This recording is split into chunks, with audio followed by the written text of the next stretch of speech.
Hey everybody, just a quick reminder before we get the episode going that your support means a great deal to me. If you are able to support the channel financially, please do go to 10percenttrue.com, hit subscribe and pick one of the packages. For £5, $6.50 a month, you get early access and ad-free access to my content. And for a little bit more than even that, you also get access to AMA and private Q&A sessions that are run directly with my guests through Zoom call at least once a quarter, probably more often than that. I'd appreciate your support. Anyway, let's get on with the episode. The cruise missile itself, that's one part of the equation, but the warhead that is in that weapon is a second set of capability that it brings to the fight. Because for one, the warhead is fairly large. Secondly, this weapon is immensely accurate if you use it to its full capability. You could only target it against a GPS coordinate. Then it will hit as well as the quality of the GPS is in that spot on the planet at that particular time. But if you use it to its full capability, this is a weapon that will really create the pictures that everybody remembers from Desert Storm, where LGBs are flying to windows, which is actually not really possible because you cannot laser windows. So this is more coincident than anything else. But that weapon, you can tell it on the 14th floor, the 7th window from the left, and it will go there.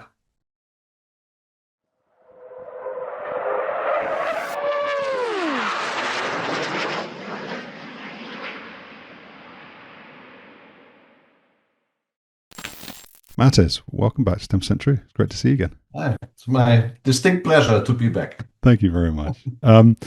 So for the audience at home, Mattes is coming back, which means there was a previous episode. I'll put a link in the description, or maybe I'll put some kind of tag up here on the YouTube videos so that you can go back and watch that. That will help contextualize the things that Mattes is going to talk about today. But Mattes, you're a Tornado IDS pilot with some experience, 3,000 plus change hours in the aeroplane. Yeah. It was very interesting listening to you talk in part one about your experiences going through pilot training, some of the struggles you had, and then managed to resolve those. And obviously the fact you ended up as a weapons school instructor, which is going to be the subject of today's conversation, means that you overcame those admirably. So let's start with a little bit about, or maybe closing off your time as a regular line pilot flying the IDS for the Luftwaffe.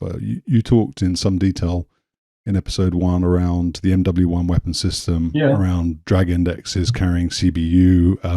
And it was really very interesting to hear that, because I don't think that kind of information is generally something that people talk about. I think it's just assumed that no one's interested in it. But here on 10% True, our audience absolutely eats that kind of stuff up. So could you talk a little bit about what your experiences were on just a weekly basis in terms of the things that you were doing? We're going to move to talking about your time going as a weapons school student first and then an instructor in a minute, but just wrap up for us your experiences as a line pilot flying the IDS as a regular guy in the squadron. I came straight out of Triple E as a first tourist kind of guy on a 332 squadron in Büchel. That's a dual-use wing, so we do nuclear strike, conventional attack, and then just kind of paced through all the different steps of the training. And my ambition was always to become a fighter weapons instructor in the end. Mostly because it didn't take me very long to recognize, just by looking at what the people are doing on a day-to-day basis in the squadron, that there are there's a different breed out there. And I was always impressed by what the weapons instructors were able to do. as far as their attention to detail, as far as their tactical thinking was going. And I always thought that that's a direction that I want to go into. I was very intrigued when I entered squadron life that the kind of tactics that were used um, seemed a bit of an anachronism to me, because essentially they were doing the same thing that we were taught in Triple TE, and that was only basically level, straight through, low level, lay down attacks, either conventionally or nuclear. Or if you wanted to create standoff for the nuclear role, or you wanted to create high impact angles for free fall weapons in the conventional role, they used loft attacks, or TOS as they are called on other platforms. And when I asked the question, well, how about pop-up attacks? Because that's what we did on a day-to-day basis in the tactical in the fighter lead-in on the Alpha Jet. Then basically the regular squadron pilot knew not very much about it, let alone being able to explain how you plan these things in the Tornado. So there were essentially one or two people per squadron that you could approach asking these questions and get a reasonable answer, an answer that you could do something with. So that's what very early shaped my intent to eventually become one of those guys. You talked in the last episode a little bit about risk, appetite for risk. You made the comparison between the US Air Force and their acceptance that you mitigate risk, you can Yes. reduce it as much as possible, but you must accept ultimately that there is some. And you did give us a little tease at the end of the last episode about an experience when you were a weapons school instructor, which hopefully you'll get to, in terms of you being told, well, if you try something, it's on you, and you're going to be, it's, if it goes wrong, that's on you. Yeah. So can I infer then at this point, from an IDS point of view in Luftwaffe, that you guys are using very traditional, old school Cold War type tactics for things like interdiction? So you haven't yet got to a point where you've transitioned to medium altitude, or you are relying a lot on the TFR in the airplane, the capability for the airplane to terrain mask, fly below the radar horizon, whatever whatever the explanation for it is. Would that be a fair inference? It depends on the time frame that you're looking at. What I just described with the level and loft thing, that was in the mid 90s, and I was wondering. I mean, the Desert Storm was a very was burned into my memory, because I joined the military when Desert Storm was going on, and during Desert Storm itself, we had to guard the base that the officer school was located at, behind a lot of sandbags for fear of terrorist attack and whatnot. And I couldn't really understand why it took the Luftwaffe so long to adapt to the notion that essentially after 7 days in Desert Storm, low-level flying ended. With a couple of exceptions. I think the French continued to do it because they said this is what we trained for, so that's what we stick with. But even the Brits, and there's probably no air force in the world that is more proficient in extreme low level applications, both day and night, than the Royal Air Force. And even them, after 1 week, said, okay, let's not do this anymore. This is really dangerous. So I was wondering, okay, well, where exactly is the Luftwaffe in this development? That's one part of, let's call it contemporary employment at that time. And the other was everything around dynamic employment. I can remember very clearly I think it was in 98 was the first time that we got tasked um, for scud hunting in a peacetime practice environment. We had a large employment exercise every year around early autumn. Used to be called Central Enterprise. And that was the first time that we were tasked by the tasking agency to perform scud hunt. And there was one major question mark in everybody's mind. How the hell did you do that? So we tried to figure out stuff that the Americans had done to a graduate level eight years prior. And we are still talking 100% low-level employment. Mm. So, and to be fair, you have to consider that the German airspace is different from most other countries' airsphaces. Like in Britain, you can employ VFR up to flight level 245 if you stay away from the air routes. And Germany is not at all that way, because you have to imagine that Germany is like a big crossing hub of all the airways going crisscrossing across Europe. So basically, the airspace that you can use for military training tops out at flight level 100 in Germany.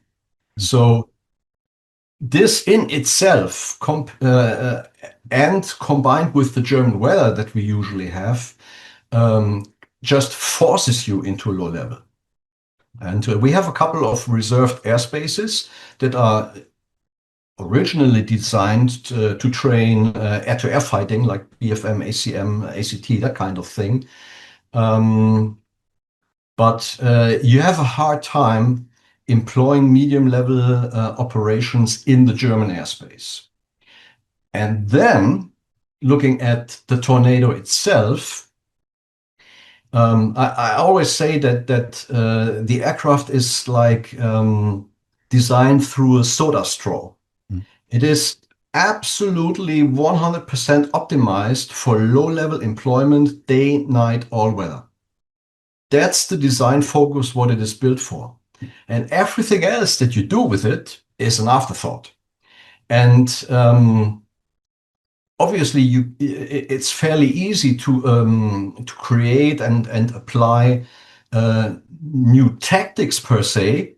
But if you want to employ bombs from medium level, and in our example, we are talking unguided weapons. The Luftwaffe received the first laser-guided bombs in 1999. Wow. So until that time, we were gravity bomb, physics only kind of thing. And the whole weapon system, the height mechanization, the way the radar works is all optimized for operations at 200 feet maximum. So that creates a lot of problems.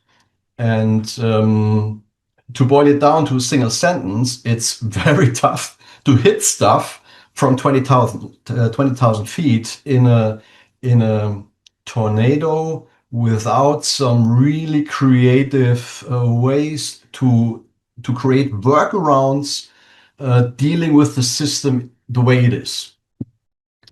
And actually, during my weapons course as a student, that was one of the most gratifying things ever for me, is that guided by our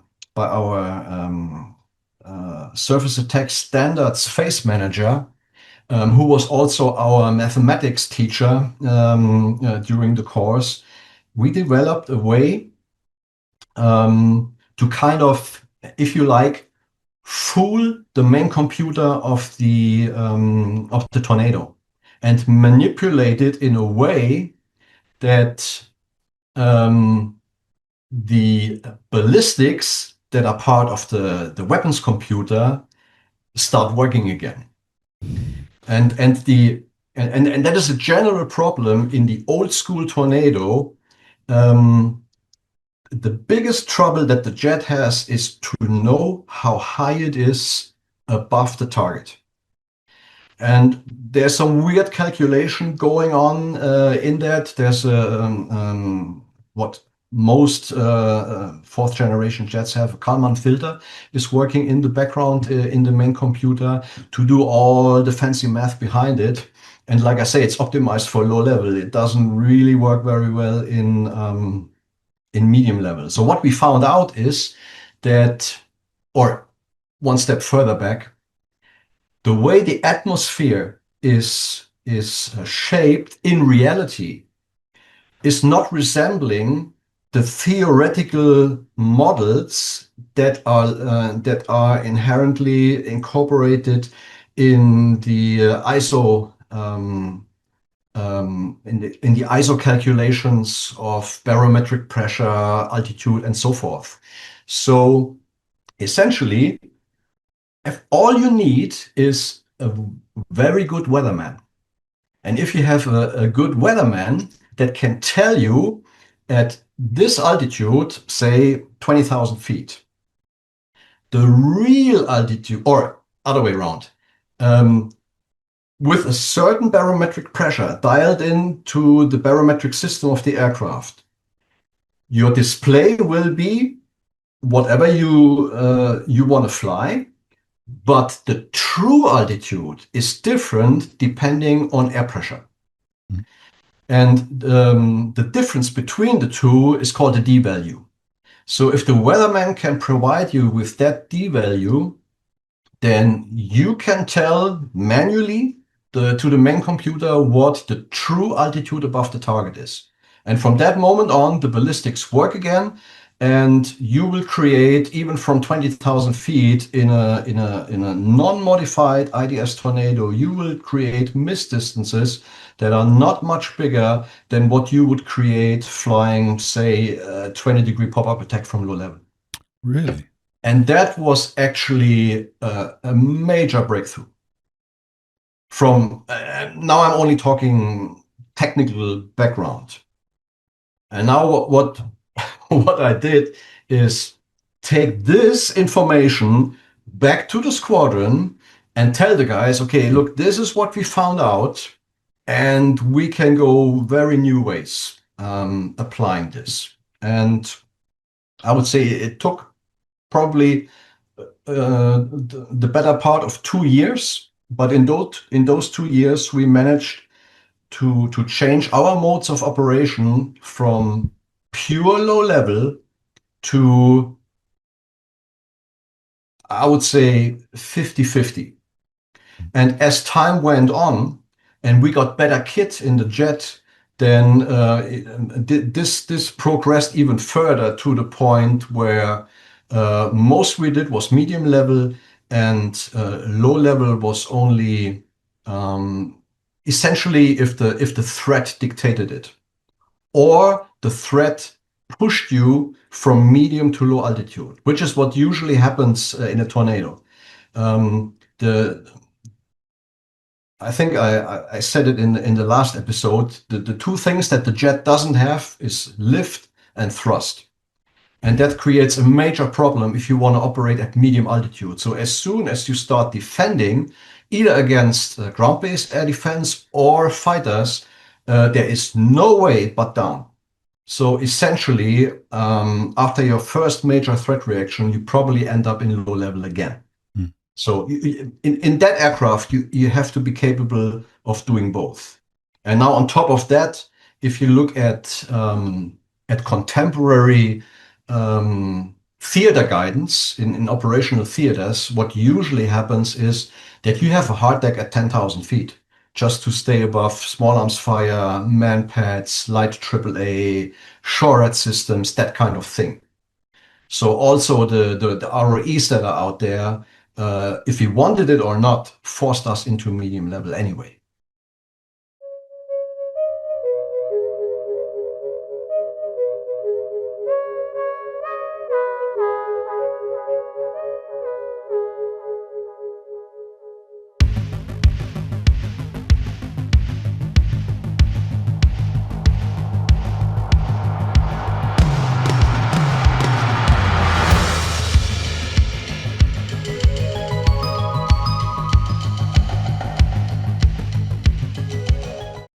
Talk a little bit more then, if you would, Mattes, about the other components of that medium altitude piece and dynamic targeting. You mentioned kit.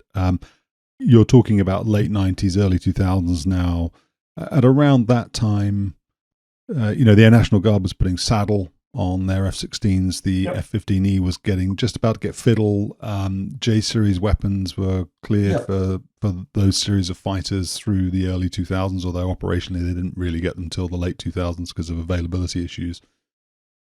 In Tornado, then, are you eyeing up a targeting pod? Are you looking for a targeting pod? Are you looking at J-series weapons? What are the challenges behind finding the target dynamically and then employing against it? Yeah. Well, the thing that I just described, our move from low to medium altitude, was coincident with our sister wing just 70 miles north of our base, Fighter Bomber Wing 31 at Nörvenich. They were the one and only wing in the Luftwaffe that were to receive targeting pods and GBU-24.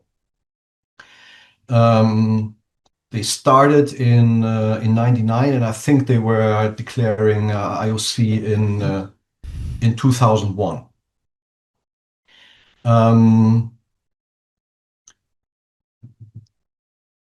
Upgrades and new weapons is always a numbers game for everybody, and in our Air Force especially, because coming from the Cold War, you have to realize that that was very much a numbers game in the way we tried to create deterrence towards the East. So it was always the foremost important thing to create large numbers of weapon systems. And the acquisition of follow-on improvements and new and updated weaponry kind of fell overboard essentially due to budget restraints. And that was the reason why only one wing was kind of dedicated to become our precision attack fighter bomber force, if you will. And in doing so, it was an essential requirement to make it work to upgrade the jet from a mechanical INS to a laser gyro system with an embedded GPS. So the same thing like EGI in the F-15E and what all the American platforms use anyway. And in that way, basically, the whole navigation problem became a non-event. Like before that, it took a major planning and execution effort to find your target, essentially. And to put that in a perspective, the aim we were trying to achieve on day-to-day operations was that if you come through your pop-up and you roll in on your target, and now you roll out on the final, then the aim was that by that time, the WISO managed to put the target marking in your HUD field of view. But usually you couldn't bomb it. So what usually happened is, this is the way you found the target. Now you saw, oh, it's not here, it's over there. And then you went into a reversionary mode called TO, target of opportunity. And now you're not working a systems release anymore, but you basically have a bomb fall line that the pilot positions visually over the target and manually pickles the weapon when the CCIP marker runs through the target. So that was our normal mode of employment, and the results you create with that are not very good. And that all changed when we got the GPS system, because that was an absolute no-brainer. No matter what the weapon, what the weather was, whether day or night or anything else, where your target marking was positioned in the head-up display, that was where your target was, to like a meter. So hitting the target was, even with unguided weapons, not that big of a problem anymore. And fortunately, by kind of lead turning that whole development, we already had the procedures in place and all the TTPs that you need to employ from medium level. But now, from one day to another, this what I just described with manipulating your height channel so you can hit your target was not necessary anymore, because the GPS was bang on the target. So even with unguided weapons, we achieved very good result, essentially from any delivery altitude. And actually,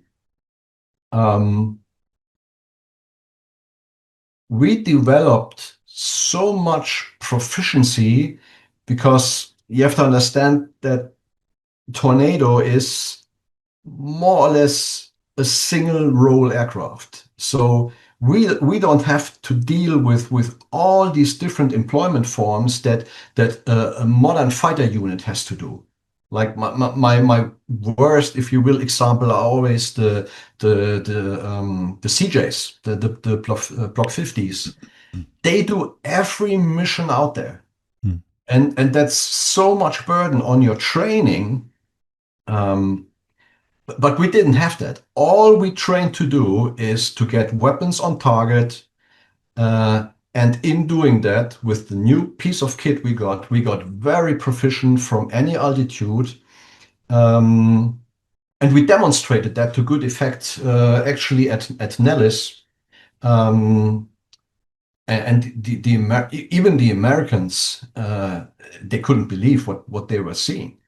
Because they were not used to it anymore. By that time, the Americans more or less have completely changed their employment to some form of precision munition, either LGB or JDAM or whatever the weapon family is that they are employing. And for them, watching us hitting our targets from 20,000 feet was kind of like voodoo magic. but it's there's nothing cosmic about it. At the end, it's all physics. If you have a precise coordinate where the target is, if the jet knows how high it is, then you're done. That's all you need. Let me just ask quickly then about this reversionary mode going to target of opportunity. And I'm just thinking, when you said that, I was thinking, well, Desert Storm, I'm pretty sure most of the tornadoes that were shot down, RAF tornadoes that were shot down coming off target. So I think we may have mentioned a little bit about that in the last episode. And I just wonder, therefore, how realistic was that tactic then? If you were going to pop up, spot the target, go back, and then come back in and hit it again, if you make the argument that by that time the defenses have been alerted to your presence, did you view that as a very sound tactic? Was that something that you felt comfortable with, or did you think we're going to take high losses because we have to do it that way? Due to the odd language barrier, I probably have not explained correctly what I meant. Okay. There is no re-attack involved. This is one attack. Okay. You attack full system, you roll into the target, you see, okay, this full system thing will not work, but the target is over there and I can see it. Now you go to the reversionary mode, make one aggressive correction, bomb it manually, and get out. Okay. So, and the employment method itself, doing the pop-up thing, coming out of low level, it's just there's no way to do it otherwise, because you want to employ low drag weapons, and they need to have a high impact angle. So there's no other way coming from low level. Actually, there is another way. You can do a fly up maneuver and then basically ingress the target area from your roll in altitude. You could do that as well, but that obviously exposes you even earlier. So that's not what you want to do. So essentially, you end up with the pop-up thing coming from low level. Yeah. Can I ask you a question then around you and your fellow pilots and wizzos sort of sense of I don't know how to describe it in the best way, but let's say sort of you want to have parity with other air forces. You want to be as good as the Brits, as good as the Americans, as good as the French, the Israelis. Pick a nation. You want to be as good as them, right? Are you feeling around this time then? So we're still talking late 90s, early 2000s. You've got one wing that gets the EGI system, the GPS INS system, and a target pod. Are you feeling inferior as a community? Is it? I mean, obviously, you just described 20 minutes ago how you were thinking, well, why is no one talking about pop-up attacks? And there's only a couple of people I could ask about that. Yeah. Is there a general sense within the pilot and Wizzo Corps that the Luftwaffe is lagging? Yeah, very much so. I mean, you don't have to be a rocket scientist to figure out that others have Gucci toys and you don't. And like last episode, I was talking about the Matra 250 retarded weapon. And that was kind of one of the standard weapons we were employing.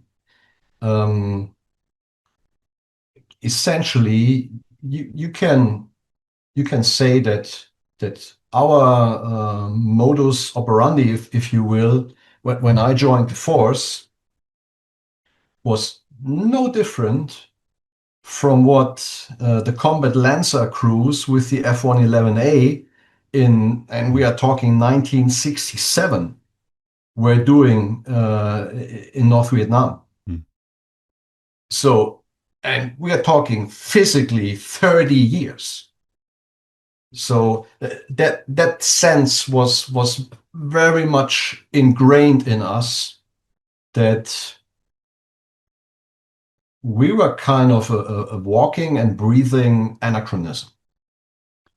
So what our ambition was when we were operating in a joint and or combined environment, we made every effort humanly possible to demonstrate to the other nations that we had our shit together. We didn't have the Gucci toys, we didn't have the most modern weapons, but the stuff that was handed to us, we could employ. And oftentimes I was a projo for major exercises like Red Flag, Green Flag, Cope Thunder, all different kinds of exercises. And I made it abundantly clear to my guys that I want to hear no whining whatsoever. No whining about our equipment, no whining about our leadership. Just shut up and get on with it and show the other guys that we are a reliable force. If they give us a task, we will execute it. It will probably not be a high-end task because we just don't have the equipment for it. But whatever task we are given, we will execute it to the best of our abilities. And in my impression, that impression may be wrong, but this is what I took away from all these different occasions, is that message usually got through. And even the Americans that have the best equipment, hands down, they always admitted that you have old airplanes, you have legacy weapons, but you know what you're doing. And that made me probably more proud than anything else. That was the absolute best compliment that we could expect to be given. Yeah. I don't want to labor the point because I want to talk about flying. I want to talk about red flag and I want to talk about weapons school and green flag. But just quickly, you did just say it's all a numbers game. You know, you have to have budget. You then have to spend that budget. In your opinion, why is it that the Luftwaffe then was slow to, didn't keep up pace? Let's say, let's not say it was slow to do anything. Let's just say it didn't keep pace with other first world air forces. I mean, you know, Germany is an economic power. The German people are known to be a clever bunch of guys and girls. So there's no issue there. Is it a question of, you know, the historical trauma, meaning you don't spend as much on defense? Is it because, and you described in the last episode how actually going to combat is the very, very last thing that any chancellor is going to tell his or her air force to do? Is it that? Is it because you've got people running the Luftwaffe who are apathetic about some of these things? Are they taking their time to decide whether or not they should invest in it? What are the drivers? Well, everything I can say about that topic is, in the end, it's all speculation, because nobody ever explained this to us. So it's just our own individual thought process. And in my very own personal opinion, the reasoning behind it is that we do not want to be cutting edge in a kinetic capacity, to avoid getting called upon what we are trained to do, and then ending up in all this, the discussion we had in the last episode about basically the burden we always carrying with us, coming from especially from the Second World War. I mean, today, even the grandfathers of our girls and boys were born after the war. So we physically have nothing to do with that. The people that are employed in the force right now. But there's still this burden that we always carry with us.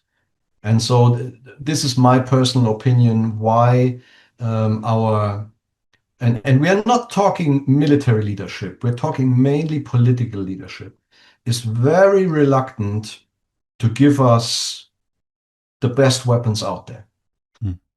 Probably the only exception to that is, in fact, the TAURUS standoff missile that we started to get online in the early 2000s. That is actually that is cutting edge technology. Well, we'll get to talking about that then in a bit. I know you won't be able to say too much about it, but you did train on it, and it would be good to get a high level overview from you about that system. Before we go on, and I'd like to get to red flag if I may, but before we do that, just tell me a little bit about something you told me on an email about when you were a line pilot receiving some. I'm using the term downgraded. I don't know if that's the correct term, but or how you would view it. But you got, your squadron was re-rolled into a different mission, and you got given different aeroplanes. Can you tell us about that? Yeah. That was taking place in 95, 96-ish. And this is not even a German thing. This goes back to the Roman Empire. Military organizations like to rearrange themselves for one or another reason. And so this was just another round of restructuring. And essentially this has a lot to do with politics. This has a lot to do with politics. fast jet operations are not very popular in Germany. People don't like the noise, especially after the wall came down. People didn't see the need to maintain all these things because apparently peace broke out. Now we know that was just an illusion. Either way, due to budgetary constraints and the noise thing, there is always the likelihood that you will lose bases, especially bases in nice locations. So one of the prettiest locations that we had was Memmingen. That's very close to the Alps. And the wing that I was at Büchel, we were basically, at that time, we had the best jets in the fleet. And we were assigned to the highest hierarchy of mission sets that you could have. And then what happened is that the guy that was supposed to become the wing commander at Memmingen, he used to be the personal assistant of our Minister of Defense. So he kind of pulled strings and fiddled with knobs and did his thing and convinced the minister to swap roles. So our role went to Memmingen to keep that base alive, essentially. And their kind of second tier role was just swapped into us. And that in essence meant that we were getting the oldest jets in the fleet. And they were having the oldest engines with mechanical fuel control. The newer ones had all digital full authority controls and so forth. So you asked if we felt like the ugly stepchild when Nuremberg received the Gucci toys, the targeting pod, and the GV-24 and so forth. We didn't have that much of a problem with that, but we had a real problem with giving our role to another wing and receiving, quote unquote, the old crap. But as it turns out, that actually was a good thing, because we were the only wing operating these old jets. So all the spare parts for the old jets were available to us. So we could create, especially for our young people, a lot of flying hours and getting them proficient fairly quickly. Whereas a lot of my friends being posted to other units, they actually left after a year or so and got PCS somewhere else because there was just too much manpower to be trained on too little airplanes or too few airplanes. So in the end, it kind of worked out fine, especially during the time that the Luftwaffe was employed on the Balkans, because a lot of the spare parts went to that operation, to a point where it was not unheard of for one of the wings remaining back in Germany had one flyable jet a day. Wow. Yeah. What would you also actually a similar thing happened during Desert Storm. We were just receiving a bunch of new engines, and they didn't even reach our units. We just remailed them to the RAF, and they took them to support the GR1s in theater. Wow. Yeah. What would you normally expect then in the 90s, 2000s? What would your annual flying hours be for, let's say, I don't know what the Luftwaffe rank is, but let's say a captain level pilot or whizzer? Yeah. Basically, it's all driven by what NATO requires you to do. And NATO wants you to fly 240 hours a year. So, I mean, across NATO, I don't think there's any Air Force anymore that can afford that, actually. Mm. So, kind of the reality used to be 180 hours kind of thing.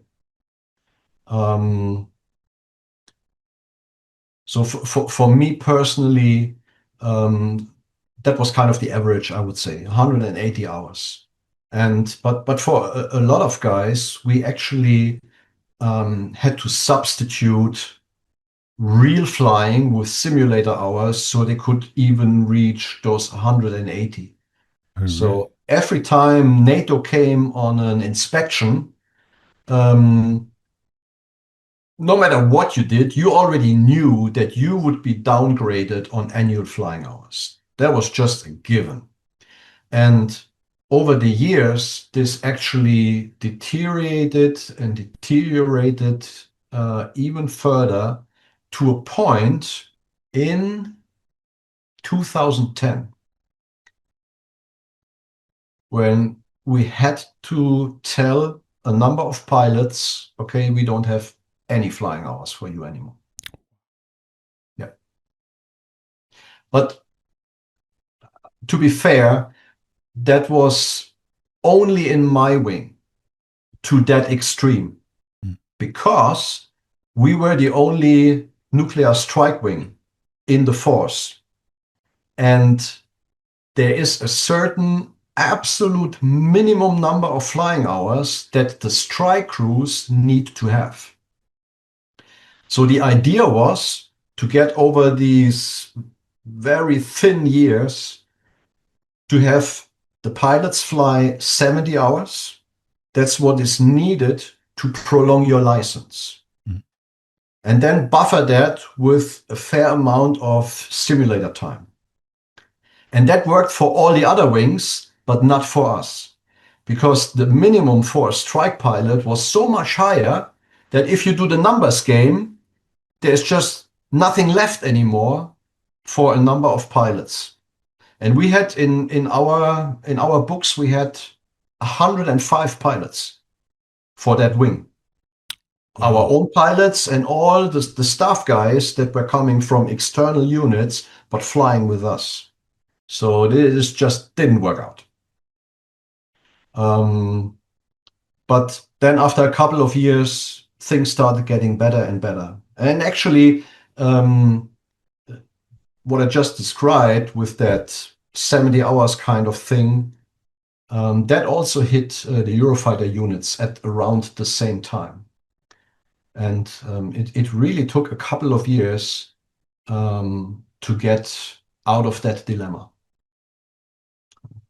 I keep saying I want to get to weapons school, but I've got another question then, and then I'll ask about weapons school. But what does, so let's say, 180 hours, let's say you're 2 months a year or whatever that you're not working, or you're DNIF or whatever it is, Christmas, whatever, holidays.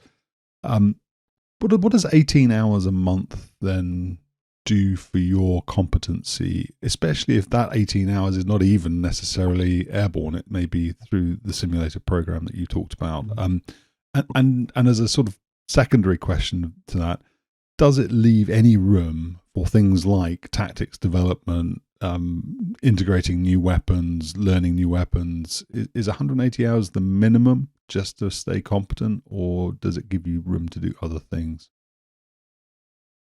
Well, in actuality, this whole thinking that revolves around hours is kind of misleading, because you can fly 240 hours a year and have close to zero training from it, depending on what you do. And the other way around too. You can fly 100 hours per year and have excellent training. So it's really a question of how you work with what you have. and how much organizational and planning input you invest in your training. So I would argue that, don't nail me on an exact number, but somewhere in the neighborhood of 100 to 140 hours a year, no kidding, real flying in the jet. If this is well thought out, well organized training, then you will probably have no problem to maintain all your capabilities. Having said that, it's obviously a difference if you're talking about the new guy on the squadron or a guy that has 2,000 hours. And but that was taken account for. So the hours were not spent evenly. The old guys were flying less, the young guys were flying more. But there is a natural limit to that because the old guys train the young guys. So at a certain point, you cannot tell the old guy to stay on the ground because the young guy cannot train himself. Yeah. But long story short, it depends on the quality of the training itself. Now, if you only have 100 hours and you do bogus missions, like the one I was telling you about last time, with 4 external tanks flying once around the border of Germany, I mean, that is totally useless. You cannot afford to do that. But if you use those 4 tanks and those 10 tons of fuel to do something reasonable, that's a good thing. Now, what we were seeing actually was that we are all screened, all fighter pilots or attack pilots, if you will, in our instance. They think along the same ideas. So what happens if you tell a guy, okay, Steve, now you only have 70 flying hours for the next year. I can guarantee you what will happen is that he will try to maximize his tactical training that he can get out of those 70 hours. And that means that the transit to your training area and coming back from it is absolutely minimized, and people will only do one approach to a full stop because they want to maximize their training. And if you do that for a couple of years, that will create a serious safety problem, especially at the base I was at, because it was the base with the worst weather in all of Germany. 200-foot ceiling was a normal weather day for us. Really? Yeah. And sometimes we operated even below that. So, fortunately, the Tornado is a very, very safe airplane. Almost never something really serious happens that will put you in grave danger. So we were lucky that the jet was so good. But we were seeing that if people had emergencies that were not even that serious, they could end up in real trouble because they just did not spend the amount of time necessary to become proficient in just handling the basic airframe. Because that is, I wouldn't say more difficult than in other airplanes, but it is more complex. You have the wing sweep, you have all the high lift devices. I think we had at least 10 different type of approaches that we are using. Really? With stuck wings, with no flaps, with this and that, and single engine, mechanical mode, if the fly-by-wire doesn't work anymore. There's a lot of stuff to be considered. And if you don't practice that, that can bite you real quick. Did you lose jets then? Or crews? Actually, we did. Especially, and still puzzles me. We had the last, if you like, tactical loss in 2001. And after that, all the crashes that we had were either landing accidents or in an instrument approach. And I mean, that already speaks for itself. Mm. This is not something that is supposed to happen. Mm. And if people only think tactical anymore, they tend to forget that one of the basic truths of aviation is that takeoff and landing is one of the most dangerous phases.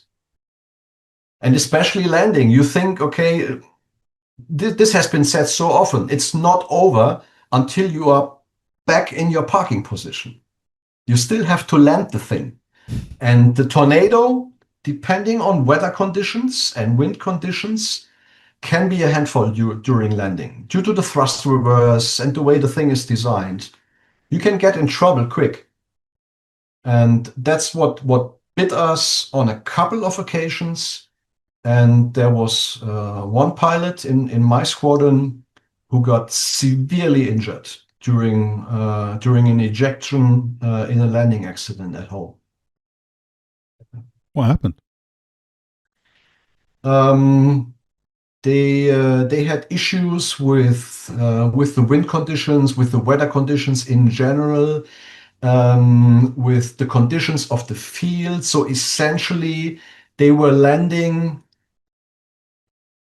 against the standard takeoff direction to the opposite runway, so to speak, and the jet started to move around and then essentially went off the runway, dug in one wing, and flipped over. And that pilot, and there's just a very, very unfortunate coincidence, he already had another landing accident before that with an IP landing from the backseat at night where they ripped the landing gear off. So he was, when he was aware of the fact that he will have to do an emergency landing in those kinds of conditions, he was already so, I don't even know what to call it. He was so occupied with that whole thing and fearing what might happen that in the end it actually did happen. Wow. And he was really, really badly injured. Fortunately, he lived through it. And now he's flying, but he had to leave the service. That's how bad he injured he was. But now he's flying in a civilian world. Wow. That's very interesting. I've had Nick Forster on the channel. He talked about ejecting from a tornado during a landing incident. And one of the things that I try not to take the comments on some of the episodes too seriously, but there was one little chain of comments around whether or not you have to eject. And somebody said, well, you know, if you go off the runway, the undercarriage can dig in and then you might flip. And this other person said, oh, don't be ridiculous. That's not going to happen. There we go. That's what can happen. So that's very interesting. That's the end result. Yeah. Wow. Okay. Mattes, take us then to somewhere sunny, warm. Oh, yeah. Where New the Mexico. weather. How about New Mexico? Where the weather's always good and you get lots of flying hours. Oh, yeah. You went to weapons school then as a student. Break it down for us. What do you do? How long does it last? How was it for you? The course was designed to take 6 months because they were doing 2 a year, one starting in January and one starting in July. And everything was aligned with the USAF weapons school because this all takes place in Holloman. And in the early 90s, the F4 school, when George closed down, moved to Holloman. So that's where the 20th Fighter Squadron did the F4 weapons school. And we just mirrored what they did, with the intent that we can have mutual training, especially not so much they gained anything from us being there, but we gained something from them being there, because we had kind of automatically built in dissimilar aircraft that can fly against us in dissimilar BFM, dissimilar ACM, and then dissimilar ACT. If they needed bombers to protect, then obviously we could provide that for them. And then everything culminated in the last 2 weeks of the course when they went to Nellis to participate in the mission employment phase of the USAF weapons school. And we were kind of an appendix, if you will. They took us with them, kind of, don't make a fuss about it, be quiet, and nobody will notice. So something like that.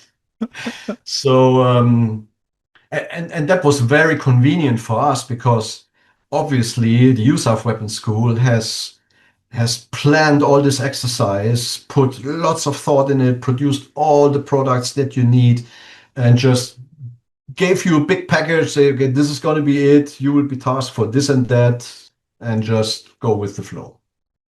So that was the kind of setup during my course. And that all ended in 2004 when we stopped F4 training in America. So that opportunity did not present itself to us anymore, and we had to figure out something different. But that's another story. So for my own course, was divided in 6 phases. I already alluded to that you started with a lot of mathematics, because it's probably hard to imagine nowadays, because everything you do with some form of IT support with computers. And when I went through the course, it was still essentially not much different from a weapons school course from the 70s, I would say. Everything you did, you had to calculate by hand. And you had to calculate a lot, because everything we did there were, in theory, standard things that you would do on your operational squadron in your day-to-day life. But every little thing we did was manipulated in a way that you could not use existing standards. Okay. You always had to figure out something new for that particular application. And that was all done with a pencil and a calculator. So even going to a standard range to drop a couple of subscale munitions and shoot the gun took us a whole day to prepare. Really? Yeah. And usually I did all the attack planning, and my average to produce a finalized plan and a map that I could hand out to every participant, my average throughout the course was 7 hours to do that. Because you all had to calculate it and put it on the map, and yeah, it just took forever. So the sequence of the course was always different depending on asset availability, essentially.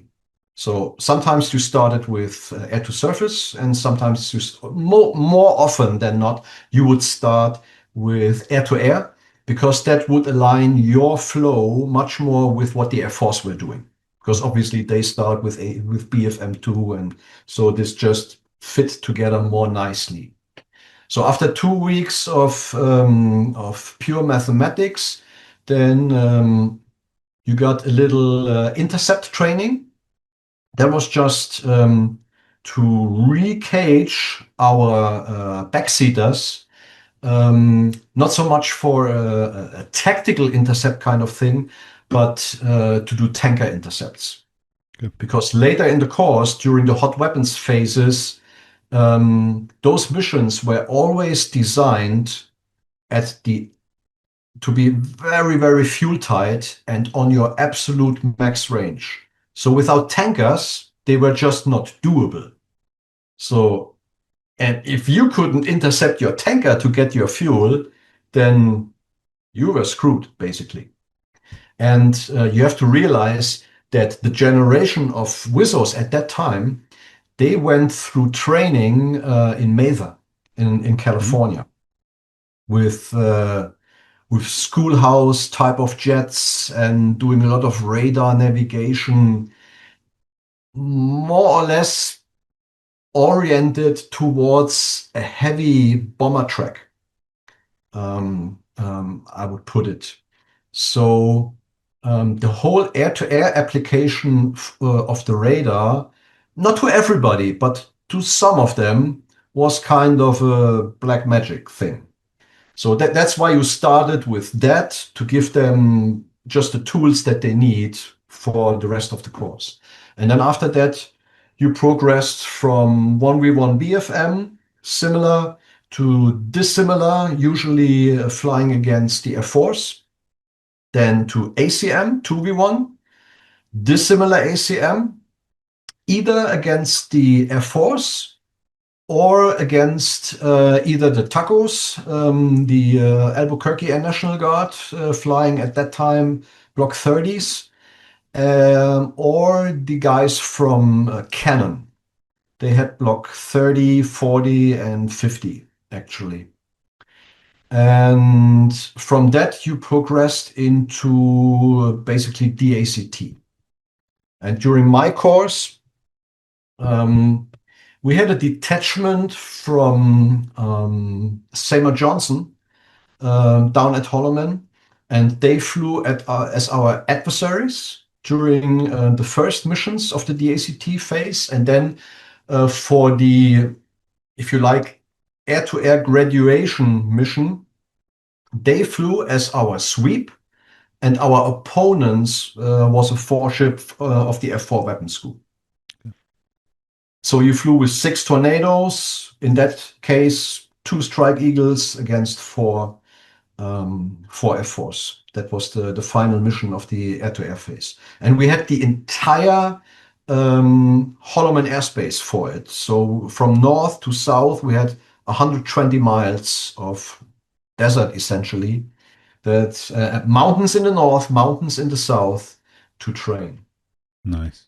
And that was breathtaking, because when the Eagles were fighting against us, they were all the way in the north. When they were turning south, we were all the way in the south, in the mountains at low level, and they turned around, swept one time, and they had a complete radar picture of what's going on. And that's with, we are talking year 2000, so APG 70 kind of thing. And they didn't even bring their targeting pods. They left them at home. And if they had brought them, it would even be more eye-watering. Because they can actually, if they get defensive, by coincidence, then they go to the notch and they can track you with the targeting pod through the notch. All kinds of weird things. It was just mind-blowing. See what that jet can do, but also what those crews could do. They really had their stuff together. Actually, the detachment commander was Lieutenant Colonel Becky, Chewie. Oh, yeah. Yeah. The guy that killed the Hind in Desert Storm with the GBU-10. Yeah. Very good guy. Very good guy. I've got a I think it was Chewie he's talking about. I got an interview with Hacker Haskin where he talks about he's going through the B course and he's doing a defensive BFM. He's got Chewie back in the back seat, and he says to him, "Well, do you want me to show you?" He's struggling with the ride. And do you want me to show you how to do it? He's saying, "What do you know, Wizzo?" And then he goes and flies this perfect defensive BFM maneuver. So that's interesting. So you know how almost every sentence in the debriefing by Chewie started. It always started, what really happened was... So that's very interesting then. So these guys are sweeping you from 100, 120 miles out. Are you? So you're coming out of mountainous terrain. What is your tactic then to defeat them? How do you go against a four-ship of F-15s with APG-70s, really good ground cluster rejection? Well, the bad news is there just isn't anything. No matter what you do, it just will not work. Because they got their first hits at 120 miles. And they come in range at what? 40 miles? Or with being red air with the weapons they were given, maybe 20 miles. So they truck down for 100 miles and just wait to come in range. And no matter what you do, by the time you get to 20 miles, they will have full SA on you. There is nothing you can do. And we tried everything imaginable. We were flying radar resolution cell, close formation, in medium altitude, which is a hard thing to do in that airplane, and then do the exploding watermelon kind of thing, trying to create lots of blips for them to work. But that jet is so advanced, and they have two guys in the cockpit. This is a lose-lose proposition, no matter what you do. But you have to live through it, because you know, okay, on the last mission, they will sweep for us. And the other guys have that same problem. Yeah. And that is a big confidence builder. Can I ask you a question around electronic protection, electronic attack then? Are you, in those phases of weapon school, are you allowed to use the capabilities of your own jamming pods? Are you allowed to use whatever those pods can do against, or do you have to keep them for wartime only?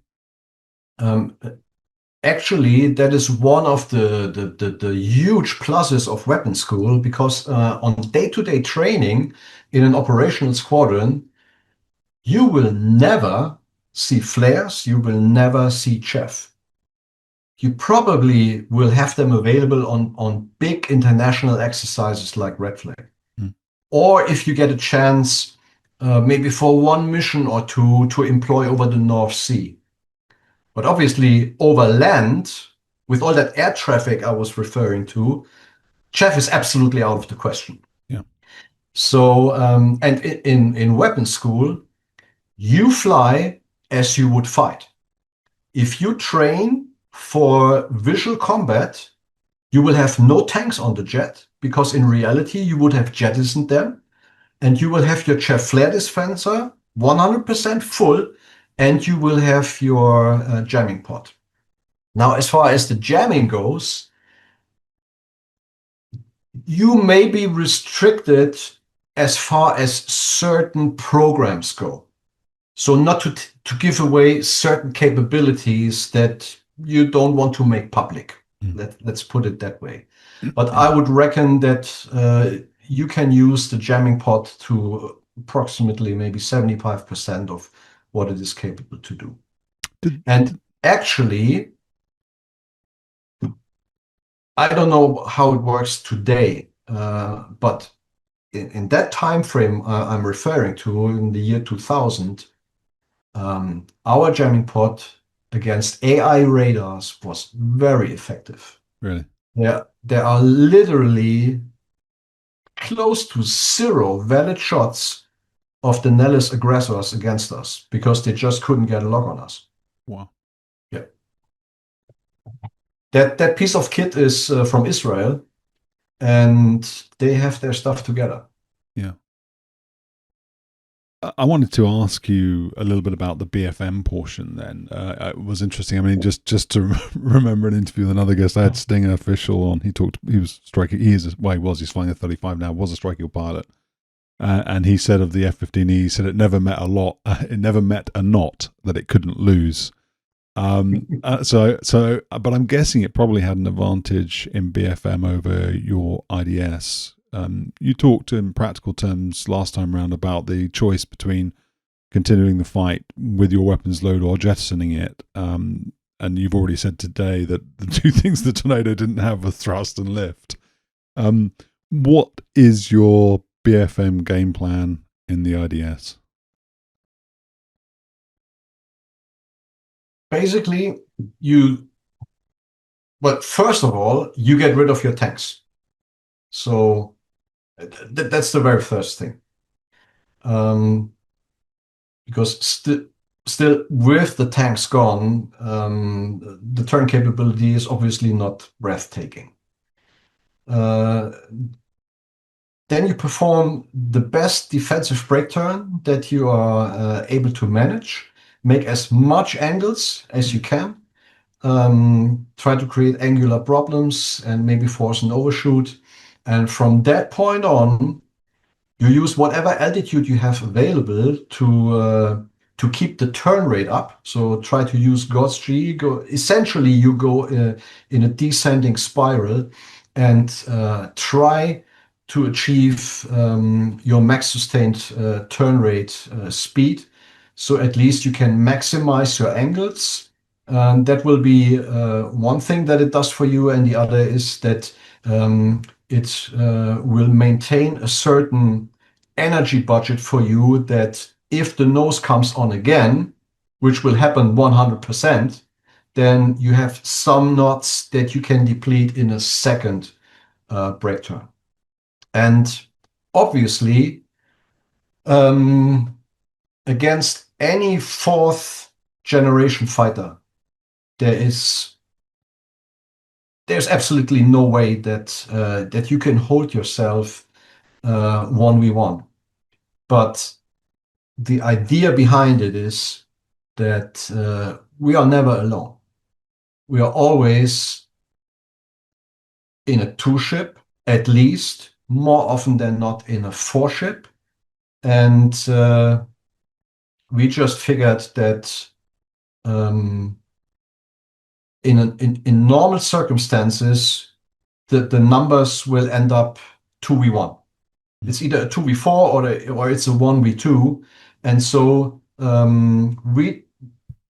we actually only trained BFM for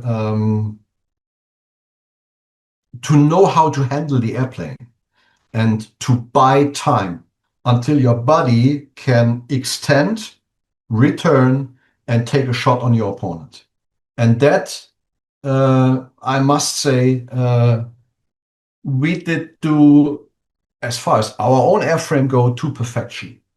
And I flew against German MiG-29s, and on a regular basis, we killed the MiG-29. Because he's just one guy.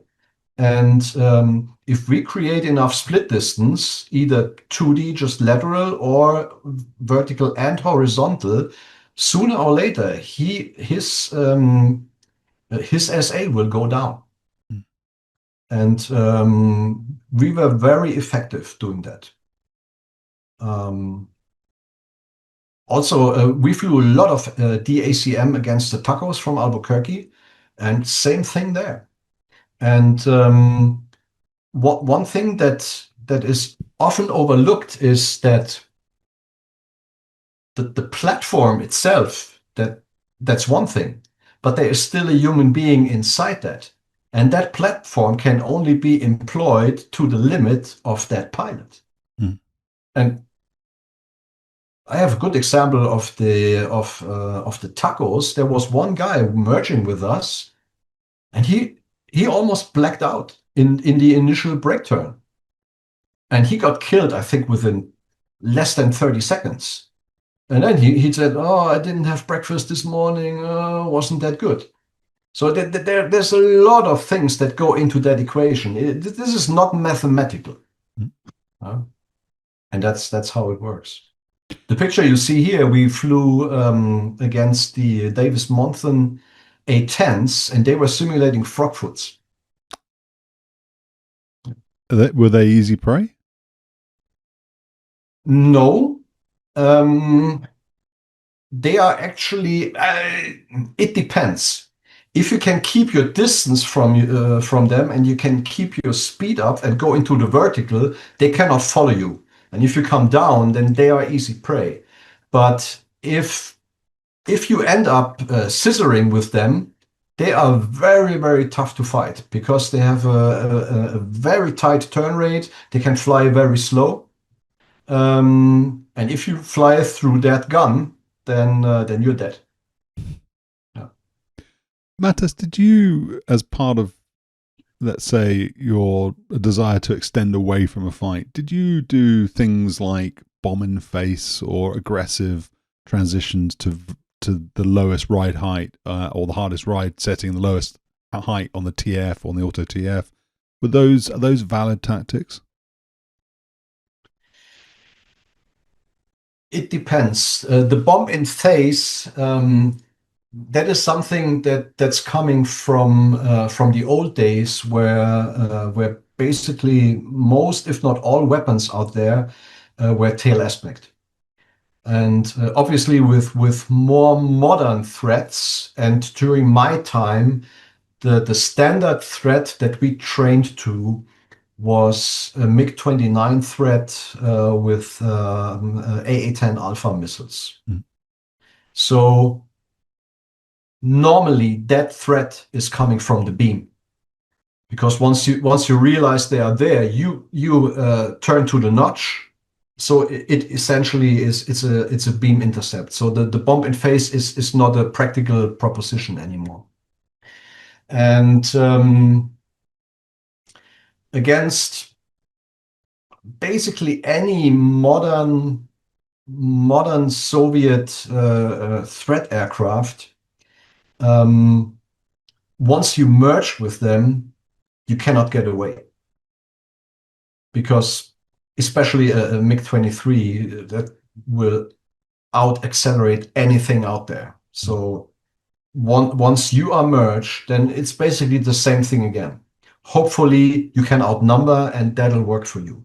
But disengaging from a fight would probably only be possible if you have favorable environmentals, like bad weather, clouds kind of thing, bad visibility. And then you can maybe duck down and hide in the weeds, obviously. Can you tell us about harm? I think you'd said over email when you were talking about the course, you spent some time practicing with that. I'm really interested to know about the mechanization in the IDS, to know how you employed it. And you talked earlier about Luftwaffe not having cutting-edge weapon systems necessarily for various reasons. But I'm guessing harm was probably pretty cutting edge at the time you were talking about, the early 2000s, and it's been replaced by advanced variants of the harm now. But what did you do with it? How did it work? Yeah. The harm was actually integrated more or less from the get-go, not with the earliest jets that came off the production line, but the second. I mean, we had two naval wings, and the first one, they were the first to receive Tornado, and the other wing were the last to receive Tornado, more or less. So that second batch that went to the second wing, and we are talking now 1986, they were already harm capable, because essentially that weapon was integrated for the Navy because they relied on it in order to attack ships.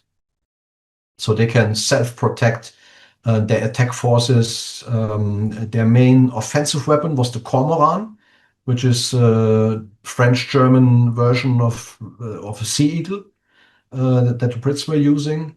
And they were either having dedicated harm assets to protect the force, or depending on how far that group of ships was away from the base, they even left their tanks at home, had two Cormoran under the belly and two harm under the wings, which is actually better for the harm than they are normally carried under the fuselage.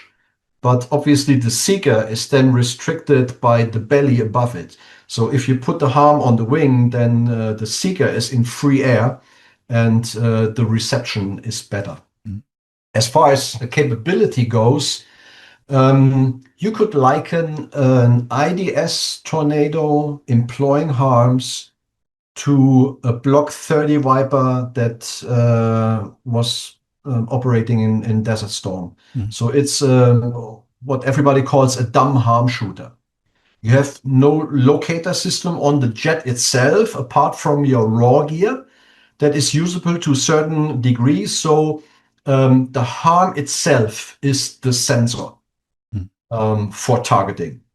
So whatever the seeker can see, you can work reasonably well against, but you have a hard time employing it in optimum modes. So like the ECR, he can triangulate an emitter location fairly accurately and thereby giving the harm a known range to shoot at. So you can employ it with an optimized profile and thereby extending range by a huge amount. So what we usually did was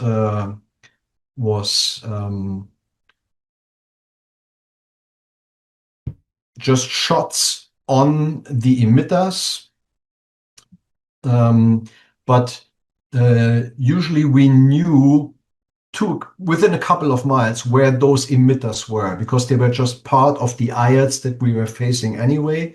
And if you have a number of harm shooters with different capabilities, say like in a mission employment phase, you have CJs with the harm targeting system, you have prowlers with their capabilities, nowadays growlers, and you have say us as a dumb harm shooter. So essentially what we bring to the fight is just extra missiles that you can use, for example, in an initial presentation, if you will, to do initial pet shots or do pet shots to support the bomber force, whereas the more capable platforms, they can do, so to speak, the intelligent employment via their own dedicated targeting systems. And when you say pet, that's preemptive, is that? Yeah, okay. Preemptive targeting. At this point then, as we talked about 20 minutes ago or so, in terms of the evolution of the 4.5 Gen fighter, data links are coming in, net-centric warfare is becoming a big thing.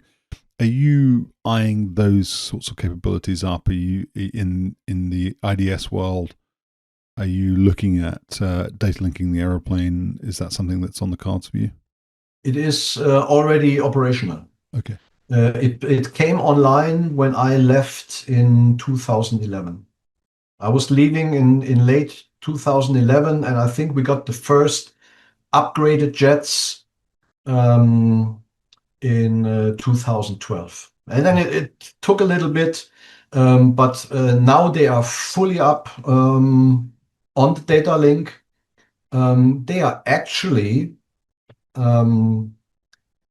equipped to an even higher standard than, for example, our other platforms are. Just because the decision to upgrade them was taken much later. So the technical specification that their system is built to is much more modern than, say, on the Typhoon. That's interesting. Yeah, I mean, one of the things I remember I said to you in the last episode, I did visit a German tornado squadron. Jabog 32, I think, was the squadron, and I think there was an ECR squadron there as well. And I talked to them, and I said, "Well, what are the things that you can do that the CJs can't?" And one of the things that he had said, this guy said to me, was that they could detect the data links between SAM sites. So they had gear that was sensitive enough to do that. And he said at that point in time, the CJ didn't have that capability. I'm sure they brought it in now. Did you have then, when you're going through the weapon school and you're employing the harm as a dumb shooter, do you have any ECR guys who are in that class with you, or any ECR guys who are instructors who are also then giving you some background on the Weasel mission from an ECR point of view? Not at that time, because my course was in early 2000 and the Balkan operation was still going on. So Fighter Bombing 32 was still taxed very much with that operation. Okay. Even after the war ended, they continued to operate for quite a while. But we had an outstanding instructor, a Wizzo from the German Navy. And he taught us about the harm itself, how to employ it in an IDS at that mod state at the time. That was very, very valuable. In general, I have to say that for me personally, one of the biggest highlights of that course was that the instructor cadre was joined Luftwaffe and Marineflieger. Mm. And I found it very enlightening to see how the Navy guys operated. They are so, I mean, it's the same overall force. It's the same Bundeswehr. It's the same weapon system. But the way they operate and the way they think is totally different. Because in the Luftwaffe, you have loads and loads and loads of regulations.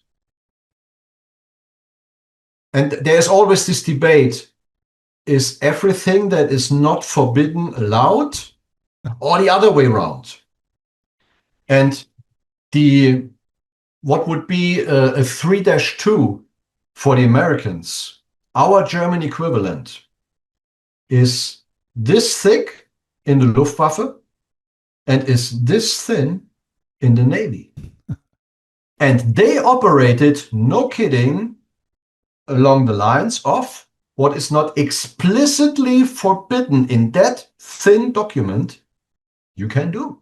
Mm. And if you are unsure, you pick up a telephone and call the admiral, who, oh, by the way, is flying in your wing to get his hours. So he has no intention to lay bricks in your way, you know? So they just did whatever they came up with. They also did crazy things where you said, okay, these guys are nuts. But that free way of thinking and the creativity they brought to us was amazing to me. Mm. And the way I understand it, it's somewhat similar in other air forces too, because this Navy thing operating over open waters, nobody sees what you're doing, is just creating a lot of free potential. Yeah. Can I ask you about then the level of knowledge and intelligence that you're getting at the weapons school versus the regular line Air Force? So one of the characteristics of US weapons school, for example, is that they get read into all of the programs. You know, what can this platform do? What can that platform do? How does this work? How does space work? All those different things they get read into so that they can have an appreciation for how they fit into the piece of the, you know, their piece of the puzzle fits into the overall picture. Are you in Luftwaffe Weapons School receiving the same kinds of briefings? Are you, so obviously you're working very closely with your German colleagues. You've got some adversaries coming in provided by the Americans. Are you actively going out and trying to learn about other NATO platforms, other NATO tactics, other NATO capabilities? How focused on Germany are you? How focused on international are you? Well, during the time that I went through the course as a student,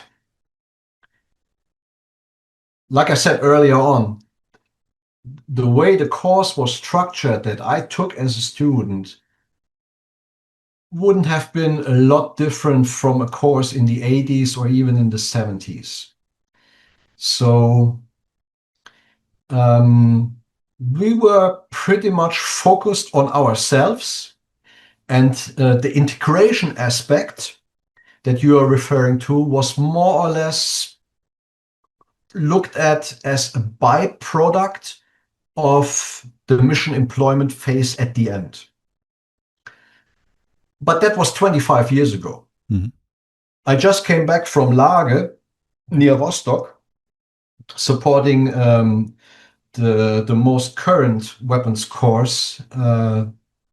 And if you look what they do, how they operate, that's a far cry from what we did 25 years ago. And our current state of the weapons school is within the limitations of our much smaller Air Force and limited budgets and so forth, is a lot closer to what, say, the Dutch, the British, and the Americans do. We Germans, we always peak towards our big brothers, if you will, and we look what are they doing, and how could this apply to us, and how could we change what we are doing to get into that direction. That is a very good thing in itself. The problem with it is that we are, quote unquote, copying what other people are doing right now. But until we get there, these guys have already gone a lot further. So with that mode of operation, you are always behind. You can never be leading edge. You are not making the new rules. You look what others do and you copy. What impact, along a similar line then, what impact does not being part of the Five Eyes group have on you as an operator in the Luftwaffe? And people will be familiar with that, but that's the intelligence sharing framework for UK, Canada, New Zealand, Australia, and the US. I think those are the Five Eyes. Were there, when you were going through weapons school or when you returned as an instructor, were there things you wanted to do that you couldn't do because they wouldn't brief you in on them, or they wouldn't give you access to them? Was it limiting? To give you an idea, when we were doing our mission employment phase at Nellis, then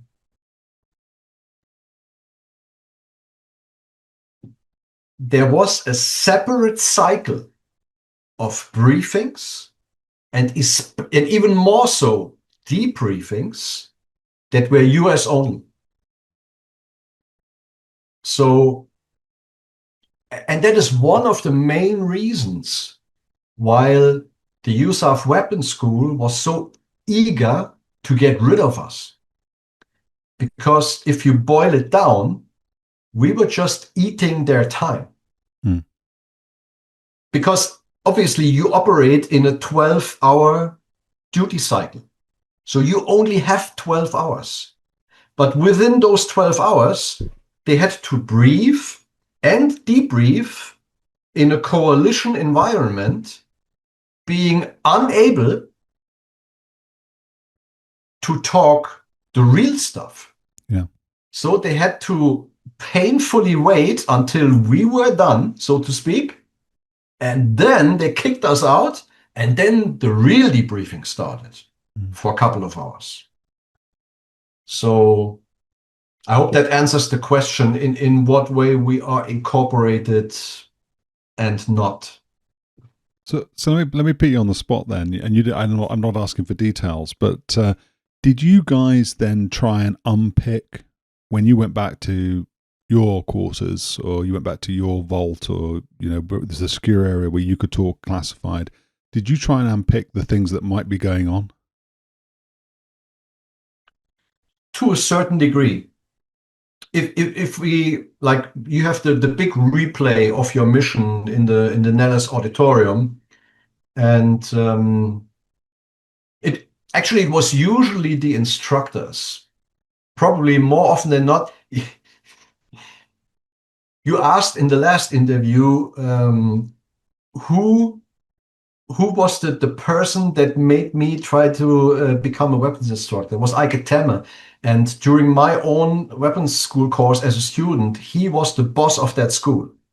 So it was usually him that was just sitting somewhere in the rear and looking at the replay and just thinking, What are the Americans doing there? They are shooting at hilarious ranges. What is going on? So that's the kind of thing. Then afterwards, we were trying to reiterate on that, and Hmm. but obviously, if you don't have first-hand information, it all boils down to a bunch of guesswork. Yeah. But at least we knew, Hmm. okay, there is a lot of capability there that we have no idea about. Yeah. Okay. I'll stop putting you on the spot then with tricky questions like that. Mattes, tell us a little bit about going back and being an instructor at the weapons school. I'm really keen to explore what we talked about right at the beginning, which was this appetite for risk, and your sounds like you stood up and were prepared to take some personal risk in order to further the cause of the IDS pilot, the IDS community. What were your experiences of that?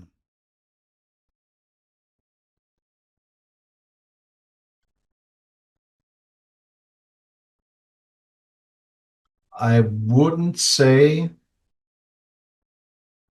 that that was a big concern during the time I was there at the school. Um, just because the types of missions that we were flying, and then the environment we were training in is more or less by design. It's so constrained and contained in a certain uh, amount of airspace, in a certain amount of regulations that you need to operate under, that didn't really become an issue. Um, what I do remember as a student myself, that especially towards the very end of the course, the instructors starting to get real creative and trying to talk us into things that in our mind were just plain stupid.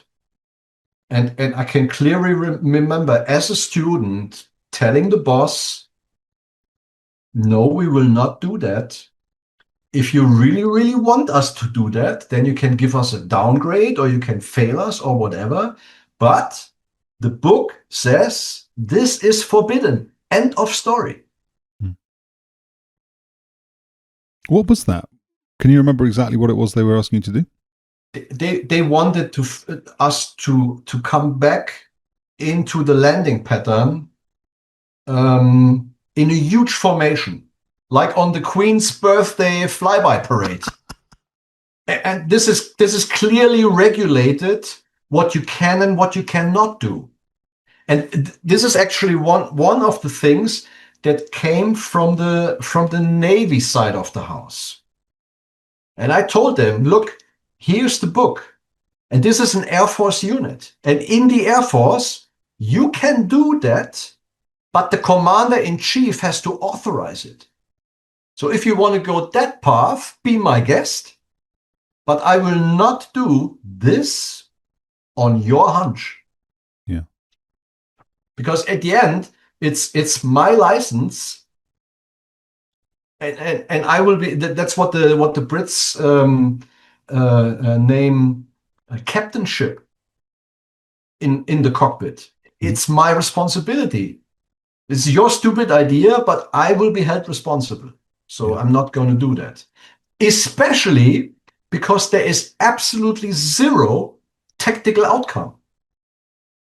If this is something where I could see that this will lead us somewhere tactically, might be I might also get creative, but not for showmanship, you know. Were you able to do any of that though? Creativity for the. I mean, were you looking back at the dare I say it, the young Mattes, who's a line pilot in the early sort of 2000s or late 90s, whatever, and is wondering about pop-up attacks? Are you thinking about that guy are you able to be creative and send things back to Germany, tactics, techniques, procedures wise that can be used?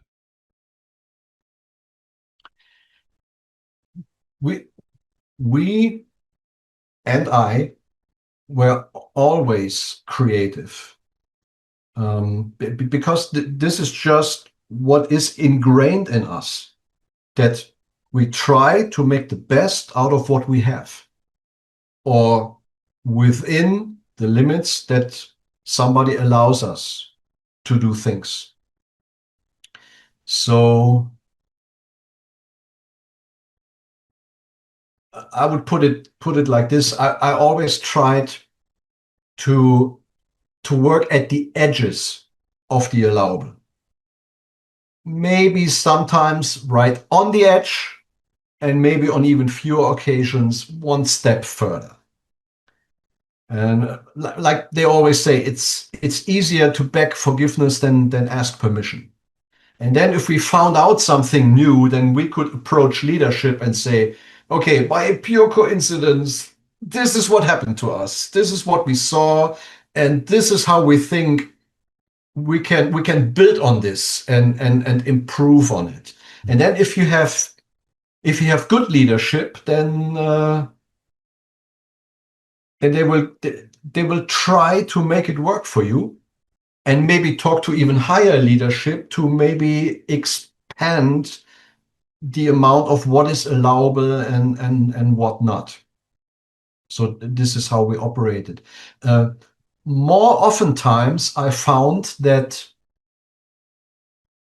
we were not very restricted in our regulations, then operated to that leeway that was given to us. And one specific example I have for this is when we did this step up into medium level. Right in that process, we had a red flag going on with day and night ops. And we started to fly essentially DACT at night. That was totally unheard of in our community. And because nobody ever did it, there were practically no regulations concerning it. So we just did what we thought would be A, common sense, and B, safe to execute. And it worked like a champ. And that really brought us forward in employment of our weapon system. And then when we came back from Nellis and people started hearing about this, then it got put into this regulation constraint, and afterwards we couldn't do anymore what we were doing before. Because now you couldn't do this, now you had to fly fixed altitudes, you couldn't transit up and down, blah, blah, blah, blah, blah. It was a pain. So that's more often what happened. Wow. You create something, you put it out there, and then people say, oh, no, this is dangerous. Oh. Tell us a bit about TAURUS. Yeah, I'm sure you can't say too much, but can you tell us a little bit about bringing that to the aeroplane, about what it is, and you described it as a cutting-edge weapon. What did it do for the capabilities of the Tornado community and for the Luftwaffe? Well, it did a number of things. First of all, obviously with every day going by, that platform gets less and less survivable. So what it affords you is to stay out of the thick of the enemy air defenses and just launch your standoff weapons and let them do their job. At ranges that you're on your own with say a JDAM or an LGB, you would never be able to reach. because that weapon creates an extra 200 miles of range in that neighborhood. It obviously depends a bit on what the profile is programmed into the weapon. If it goes medium level, if it goes low level, if it pulls all the tricks in the book, or just follows a couple of GPS points. There is a wide array of options how you can employ that weapon to a higher or lower fidelity, I would call it. So that is obviously in that platform highly appreciated. The second thing is that the cruise missile itself, that's one part of the equation, but the warhead that is in that weapon is a second set of capability that it brings to the fight. Because for one, the warhead is fairly large. Secondly, this weapon is immensely accurate if you use it to its full capability. You could only target it against a GPS coordinate. Then it will hit as well as the quality of the GPS is in that spot on the planet at that particular time. But if you use it to its full capability, this is a weapon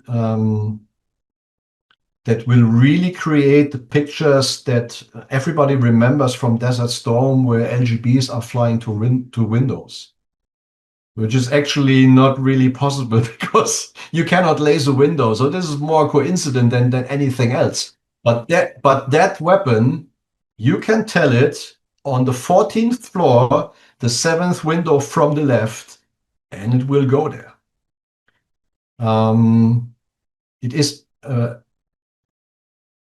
It is a very good weapon with a large warhead that has an excellent fusing system. And simulations have demonstrated that this weapon, especially if you employ it in larger numbers, is very survivable. Even more survivable, believe it or not, than its American or British contemporaries. This is really kind of unusual for the Luftwaffe. This is cutting-edge technology. And this is surprising, we have lots of it. But that was a mistake. we tried to learn from the Navy. The Navy knew that, say, they want 200 harms. Then they asked for 500 because they knew nobody will give them 500. They will maybe get 200. So we learned from that and we asked for 600 TAURUS, thinking we maybe get 100.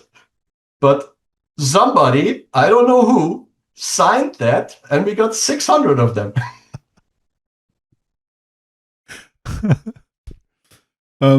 Mattes, I could talk to you all day, but I am limited on time today. But I don't want to end just yet. I wanted to, if it's okay with you, I just want to ask you one or two sort of questions in closing, if that's all right. Before I do that, is there anything you wanted to talk about that I haven't asked you about? There's been a little bit of a delay in between our first and second episode, so I think we covered a lot of ground on the first one. We definitely covered a lot of ground here. But is there anything you wanted to talk about that I haven't asked? No, I couldn't think of anything off the top of my head. Okay, let me ask you then. I'm going to ask your opinion on some things around Ukraine. And there are two things I wanted to ask your opinion on. You've just talked about TAURUS. I wondered if you had seen footage of SCALP, Storm Shadow, which is the RAF the British French equivalent to TAURUS, and what your assessment is of not really the capabilities of that weapon, but how long it will take the Russians to play the cat and mouse game of coming up with countermeasures for it, and so on and so forth. You just talked about survivability, accuracy, capability, and the impact that TAURUS will have. It's a given, isn't it? In wartime, you use your capabilities, your adversary finds out about them and then counters them. Do you think that those weapon systems are now effectively compromised? Do you think that they would still have utility in the future, or are these sorts of systems pretty easy to deceive, to counter, if you know what to do? Well, the answer to all these questions, actually to any question concerning the whole topic of military employment, is it depends. In general, if you want to attack high-value targets,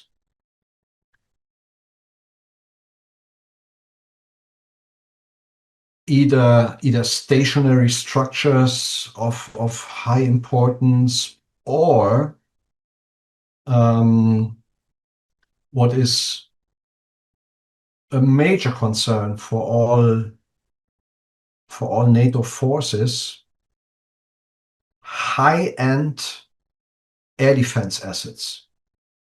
These anti-access area denial weapons that deny huge amounts of airspace to you and essentially make the use of conventional forces, like we used to know them, almost prohibitive. If you want to tackle that problem,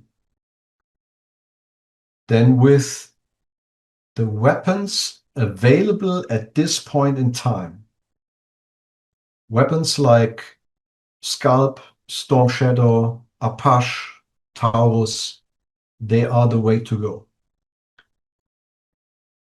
And they are best employed in large numbers.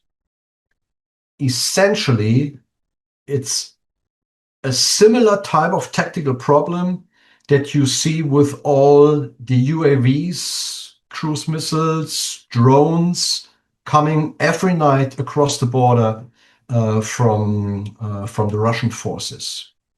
It's a similar, not the same, but it's a similar tactical problem. And I was earlier talking about you can employ TAURUS one way or the best way. And essentially, all these weapons, American JASM, the same thing. Essentially, you have to view these as one big kind of more or less the same weapon. And if you employ them in a tactically sound and intelligent way,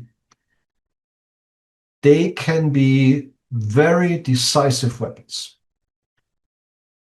especially in a first day, first week kind of scenario where you need to kick in the door or at least put a gap into the defensive to give you some form of freedom to operate. And that as one tier, in conjunction with 5th-gen platforms as a second tier, will make even very complex scenarios like we see in Ukraine, or you see, for example, in Kaliningrad, will make them manageable. At least as long as we think conventional war. The big danger, at least theoretically, that is implied in all of this is that if you push your opponent too much and his projection of what will happen the next week and the week after that is not really good, then that could make him go an alternative route that would be not very good. Okay, final question for you then. And this is really drawing on all your experience as a weapons school instructor, 3,000-hour Tornado IDS pilot, and obviously somebody who is keeping up with current affairs and knows what's happening in Ukraine. And it's just a hypothetical. So, low level. You mentioned 5th gen. There are some people who think if there were a peer adversary war with China, Russia, or whatever, and I know Germany has just built its first its first Lightning, its first F-35. So you are joining the ranks of 5th gen operators. But even with those, that low level will have to be a thing. And of course, for 4.5 gen and 4 gen, then low level is essential. One of the things that I notice when I talk to Strike Eagle community, and this was on the channel fairly recently, where one of them was talking about the fact that they don't train to TF anymore. They don't do night TF. The Marineflieger system that they normally use is broken. They don't get the spare parts for it. The TF doesn't work because they can't get the spare parts for it. So it feels like that community at least has really left that low-level piece behind. What are your views on the likelihood then that against a peer adversary, low level will be required? Do you think it's a mistake to leave that skill set behind? Do you think it's a mistake to leave the capabilities, the equipment that makes it possible behind? What's your view on that whole piece? Well, I think that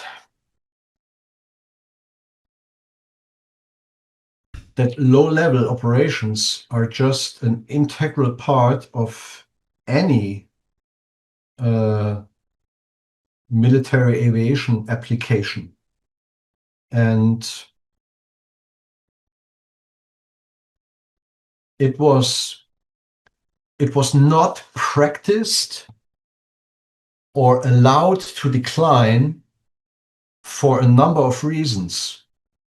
One is threat mitigation, because it's just a very dangerous proposition.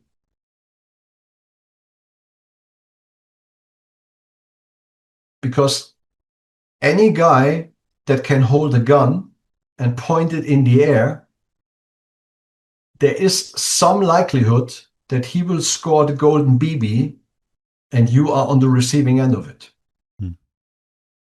And you were talking a lot about risk appetite. And the tactical scenarios we've seen in the last 30 years just, I don't know if this is the right way to put it, were just not important or critical enough for people to accept that risk.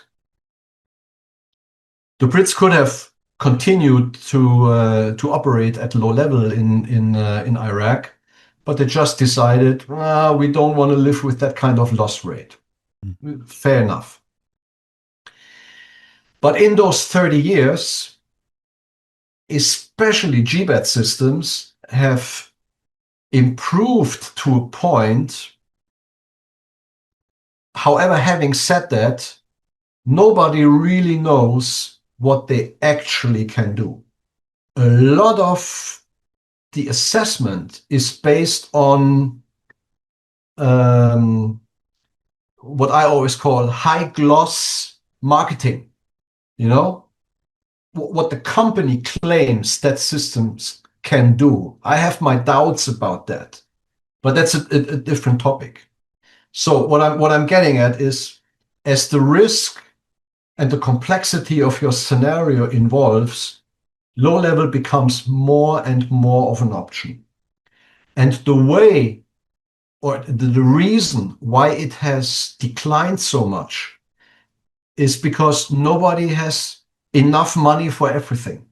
Nobody has enough flying hours for the whole portfolio. So you have to make an assessment: how realistic is low-level employment for me? And the result of that for most, if not all air forces is, okay, let's skip it. It's not very likely. However, it eats up a lot of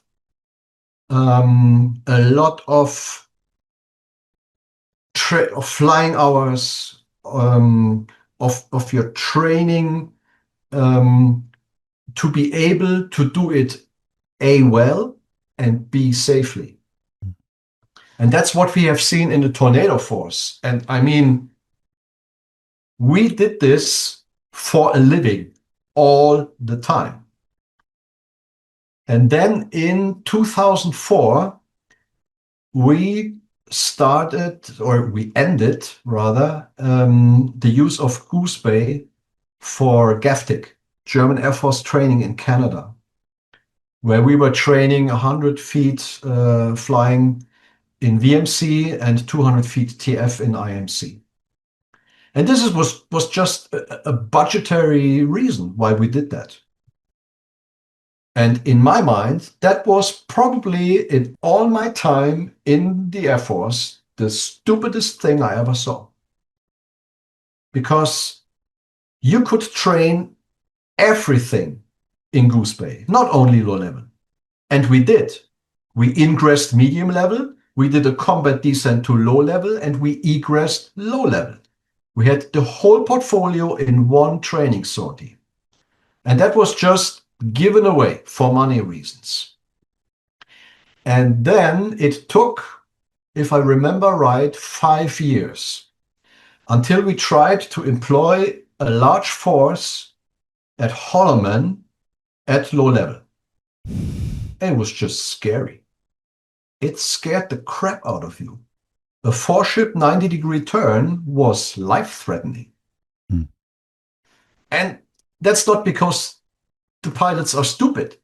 It's just because they lack the training. And this is not something that you can switch on and off at will. There is a lot of training involved, and you need to be willing to invest everything it takes so you can do it safely and well. And that is one of the